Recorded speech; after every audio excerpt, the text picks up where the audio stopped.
Salam, hər vaxtınız xeyir. Artıq Dövlət İmtahan Mərkəzi 2025-ci il üçün subbakalavrların qeydiyyatını aktiv edibdir. Yəni siz artıq imtahansız subbakalavr kimi ali təhsil müəssisələrini qəbul edə bilərsiniz və mən əvvəlki videolarda orta balı olan şəxslərin qeydiyyatdan keçməyini göstərmişdim. İndi isə sonuncu kursda təhsil alan və eyni zamanda orta balı sistemli olmayan şəxslərin qeydiyyatdan keçməyini göstərəcəm.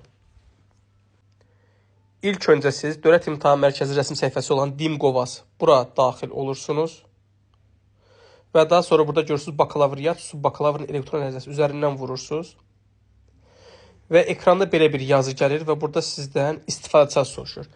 İstifadəçi adı fin-koddur və sizə indi köhnə və yeni vəsiqələrdə köhnə şəxsi vəsiqələrdə fin-kod burada qeyd olmuş son 8 rəqəmindən 7-sidir. Yeni nəsil şəxs vəsiqələrində isə fin-kod burada qeyd olmuş identifikasiya nömrəsi, yəni 7 rəqəmli simvol. Və biz burada artıq istifadəçi adını yazaq, yəni fin-kodumuzu yazırıq. Və daha sonra davam et düyməsini sıxırıq. Və daha sonra biz burada şəxsi kabineti yaradan zaman təyin etdiyimiz parolu yazırıq. Və indi parolumuzu yazaq. Və daha sonra sonuncu kursda təhsil alan tələbələrə ekrana belə bir yazı gəlir. Çünki sizin artıq məlumatları sistemində yoxdur. Siz sonuncu kursda təhsil alırsınız.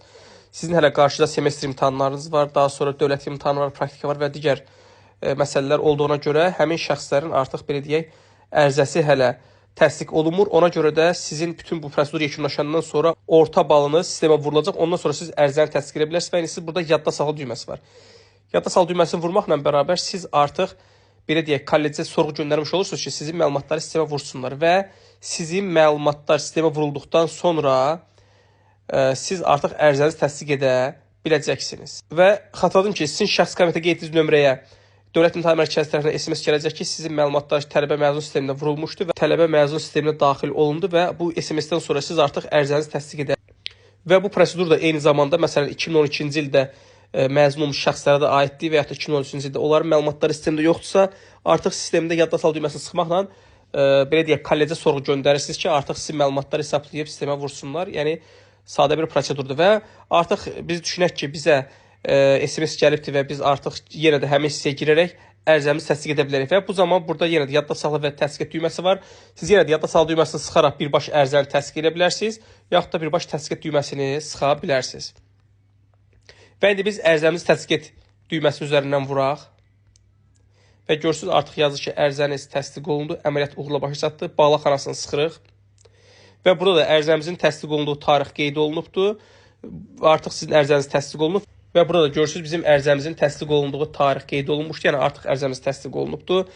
Subbakalavrların ixtisas seçimi 11 siniflərlə bərabər həyata keçiriləcək. Təxminən avqust ayında aparılacaq prosedur və təbii ki, ixtisas seçimi ilə bağlı məlumatlar Dövlət İmtahan Mərkəzi tərəfindən elan ediləcək. Siz də bu şəkildə ərizənizi təsdiq edə bilərsiniz.